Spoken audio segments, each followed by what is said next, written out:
Sangwa amahoro nshuti mukunzi wacu wo bandanya kubana natwe ngaha kuri no mbonesha kure ikugezako amakuru ibiganiro n'inkuru bigezweko biriko biravurwa mu Burundi no hakurya y'imbibe z'igihugu c'u Burundi mu yandi makungu. Nonyemerere nkuhe ikaze muri ano makuru. Ndaguhaye mwaramutse neza cange mwiriwe neza bivanye naho udukurikira uherereye. Wowe udukurikira uri mu gihugu c'u Burundi nonyemerere nkuhe mwaramutse ndetse naho udukurikira uri hakurya y'imbibe z'igihugu c'u Burundi mu bihugu bibanyi nk'igihugu ca Repubulika Iharanira Rusangi ya Kongo. Igihugu c'u Rwanda, igihugu ca Tanzania, igihugu ca Kenya n'igihugu c'Ubuganda mwese ndabakengurukiye cane ngaha kuri no mbonesha kure. Turi ku munsi wa mbere w'indwi igenekerezo ry'icumi z'ukwezi kw'indwi umwaka n'ibihumbi 2023 utegerezwa gusa kubandanya ubana natwe. Imyaka itatu Perezida Evaristo Ndayishimiye ari ku butegetsi irarumanye. Ni ibiki vyaranze imyaka itatu hamaze ku butegetsi? Ni ibiki abarundi bari biteze ku ntwaro ya Ndayishimiye? Ivyo yashoboye kurangura ni ibihe? Ivyamugoye ivyo vyoba ari ibihe? Imigenderanire ya Ndayishimiye na Bunyoni yoba imeze gute? Iya Ndayishimiye na Ndikuriyobe n'iya Ndayishimiye na Ziranotse yoyo imeze gute? Vyose ni ngaha kuri no mbonesha kure. Utegerezwa gusa gufyonda sabone canke subscribe nawe utaravyondako hama tukabandanya tugushikiriza amakuru yose inkuru n'ibiganiro nyene tubandanya gushikiriza mu buryo butosoye kandi butomoye kamwe ku kandi binyuriye ngaha kuri no mbonesha kure yanyu mukunda muri benshi. Ntarakugeza ko iyo nkuru ku buryo buramvuye ariko nunyemerere nkugeze ko iyi nkuru ivuga ko imyaka 57 irumanye umuganwa Samuragwa w'ingoma y'u Burundi Karori Ndizeye akomboye se umwami Mwambutsa wa kane bangira incenge. Kuwa munani Mukakaro umwaka w'igihumbi kimwe amajana icenda na mirongo itandatu na gatandatu umuganwa Samuragwa w'ingoma y'u Burundi Karori Ndizeye yashikirije ijambo ritangaje cane. Umuganwa Ndizeye yamenyesheje ko ku neza y'igihugu no mu ntumbero yo gukingira inzego z'igihugu agiye kurangura amabanga yo kurongora igihugu. Uwo munsi nyene yarahagaritse ibwirizwa shingiro yongera arabogoza leta y'umushikirangoma wa mbere Leopold Biha.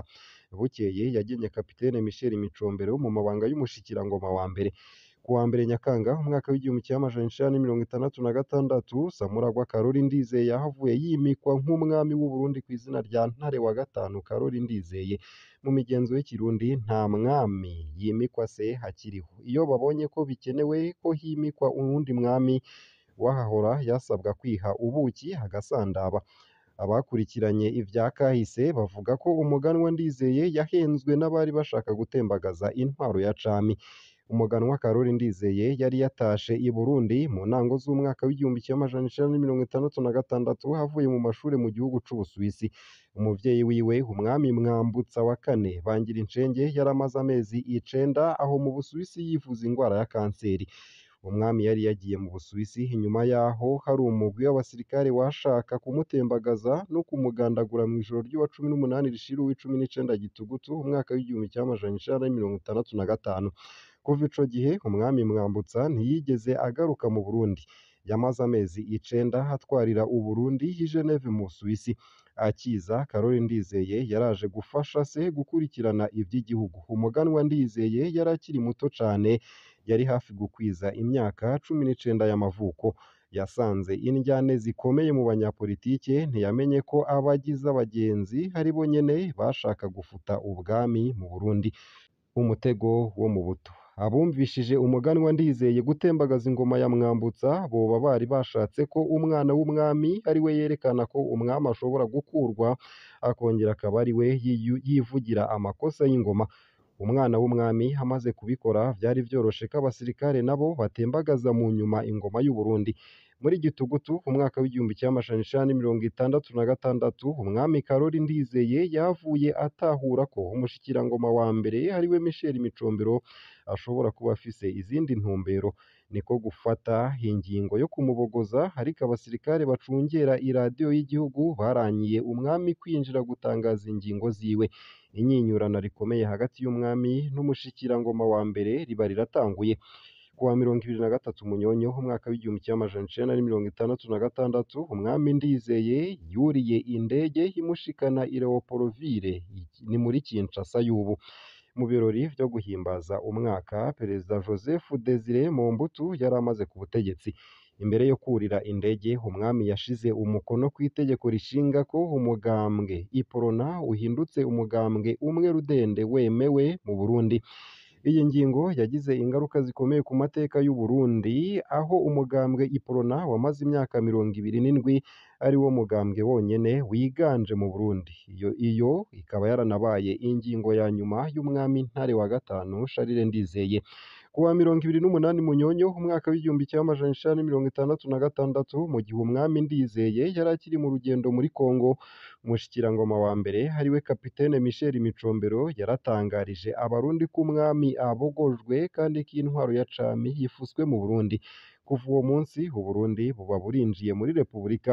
Intwaro ya Karori Ndizeye yamaze amezi 4 n'iminsi 20. Muri Ntwarante umwaka w'igihumbi kimwe amajana icenda mirongo indwi n'ibiri, umwami Karori Ndizeye yaragarukanywe mu Burundi ku ruyeri rukomeye rwabaye hagati ya Perezida Micombero w'u Burundi ndetse na Perezida Idi Amin Dada w'Ubuganda. Karori Ndizeye yaranyurujwe, kuva ico gihe akaba yarapfungiwe mu ngoro y'umwami yari i Gitega, aho yamaze ukwezi kose aba mu cumba cari kigenewe abakozi, afashwe nabi cane anakubagurwa.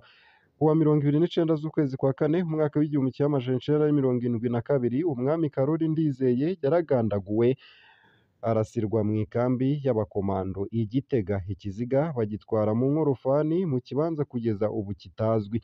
Uyo mwami wa nyuma w'u Burundi yishwe ari hafi gukwiza imyaka 25 y'amavuko. Kunyinyurana mu butegetsi si ivya vuba. Ibi tubona baterana imyereka bari kumwe mu ntwaro si bishasha, kenshi bihera nabi cane. Ese wari uzi ko igenekerezo ry'umunani mu Kakaro umwaka w'igihumbi kimwe amajana icenda mirongo itandatu na gatandatu hari itariki ahambaye mu mateka y'u Burundi? Twandikire unyuriye munsi y'ino video. Nayo mu bindi kandi, ONU ivuga ko hari itotezwa ry'abatavuga rumwe n'ubutegetsi bw'u Burundi. Intumwa idasanzwe ya ONU ijejwe gutanga icegeranyo ku Burundi yaratanze icegeranyo cayo c'umwaka ku gateka ka zina muntu mu Burundi i Geneve. Uwo muhinga wa ONU yerekanye ibihe bidasanzwe, hadondagura nk'akarorero ubwicanyi, ukuboreza igufa abantu, guhagarika abantu vy'agasakisaki no kunyuruza abantu. Umukenyezi aserukira u Burundi muri ONU akaba avuga ko ari rementanya. Iyo ntumwa idasanzwe ya ONU ku Burundi iremeza ko hari imvugo nziza mu nzego n'ishaka ryo kunga ubucuti n'amakungu, ariko ikabona ko intambwe ari nto ku bijanye n'agateka ka zina muntu. Nubwo havugwa amajambo meza kandi ahumuriza, igihugu kiriko kigendera mu ntwaro y'umugambwe umwe. Urubuga rwa politike rwaragizwe ruto kandi nta kwihanganiranira mu vyo gushikiriza ivyiyumviro. Ivyo bigatuma imigambwe itavuga rumwe n'ubutegetsi icika intege. Ugucungera amakuru atangwa mu binyamakuru, ihagarikwa ry'agasakisaki ry'abanyepolitike, ibikorwa vy'amashirahamwe yigenga no kugumiza abahanira agateka ka zina muntu n'abamenyesha amakuru mu buhungiro. Uko akaba ariko vyamenyeshejwe na Fortune Gaita Zongo. Kubwiwe ntawe utavuga rumwe n'umugambwe uri ku butegetsi afise ikibanza mu Burundi.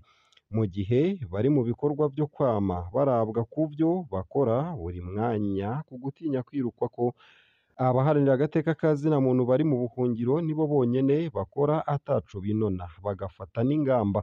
Ikibabaje nubwo hari abahunze, abo baharanira agateka ka zina muntu nabo nyene hari igihe baterwa ubwoba. Akarorero, umurwi w'u Burundi warasohotse mu nama igiriye 138 y'umurwi ujejwe agateka ka zina muntu, wanka kwicarana na bamwe mu baharanira agateka ka zina muntu bahunze. Uko akaba ariko bashimangira. Kubwiwe, mu gihe ubutegetsi bubandanya gupfunga abo baharanira agateka ka zina muntu, nk'umumenyeshamakuru Florian Irangabiye yaciriwe gupfungwa imyaka 10, hari amahirwe make ko abahunze bagaruka mu Burundi. Ugukoresha ubutungane, ukudahana, agatotezo gakorerwa abanywanyi b'umugambwe utavuga rumwe n'uwuri ku butegetsi CNL kiracari ikibazo gikomeye. Uko akaba ariko uwo mutegetsi yaheraheje. Ivyo vyose vyariyamirijwe n'umukenyezi aserukira u Burundi i Geneve. U Burundi burasubiriye kandi kutemera ikiringo bamuhaye ku nguvu, kuko bubona ko uwo murwi uva mu nama ihengamye kubera inyungu zitaramenyekana. Ubandanya utangaza ibinyoma wiyumviriye, bitegurwa hisunzwe ivyegeranyo ku gateka ka zina muntu mu Burundi bita ko kabangamiwe. Uko akaba ariko Elisa Nkerabirori yavuganye amanyama. Agarutse ku masezerano y'i Arusha yaraneguye intumwa idasanzwe ya ONU. Nagomba ndamubwire ko ntari kuba nserukira Uburundi i Geneve hamwe ayo masezerano y'i Arusha yoba yarashizwe mu kabati.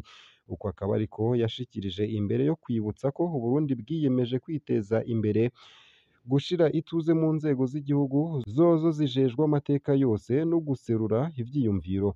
Ntaco batwigisha na kimwe. Uko akaba ariko yanebaguye. Nayo umurwi CNIDH wowo uremeza igice kimwe icegeranyo ca ONU. Umukuru w'umurwi w'igihugu wigenga ujejwe agateka ka zina muntu mu Burundi CNIDH washatse kwerekana isano. Ku bwa Sixte Vigini nimuraba ibisata bimwe bimwe birakeneye gukurikiranwa neza n'abategetsi b'u Burundi. Nta gukekeranya hariho nk'utunenge twibonekeza nk'ubutungane, aho ubwinshi bw'abantu mu busho no mu mabohero biteye amakenga benshi. Ariko hariho utwigoro two gushima. Umurwi CNIDH ubona ko leta ibandanya ikingira uburenganzira bwo kubaho mu kurwanya abakora amabi nubwo hari ubwicanyi bucibonekeza. Uko akaba ariko yagerageje gusigura. Yaheraheje ati leta yarahagaritse iranashengeza mu butungane abajejwe umutekano bagirizwa amabi, iranabahana hakurikijwe amategeko bamaze kwagirwa n'icaha. Urwaruka rwinyegeza inyuma y'imigambwe n'imihari nk'imbonerakure, abanywanyi b'umuhari w'urwaruka rw'umugambwe CNDD-FDD kugira ngo bahungabanye ubuzima bw'abantu barakurikiranywe baranahanwa n'ubutungane mu Kirundo, Ingozi ndetse na Kayanza mu buraruko bw'Uburundi. Uko akaba ariko CNIDH yishimye igasaba abategetsi b'u Burundi kuguma kuri iyo nzira.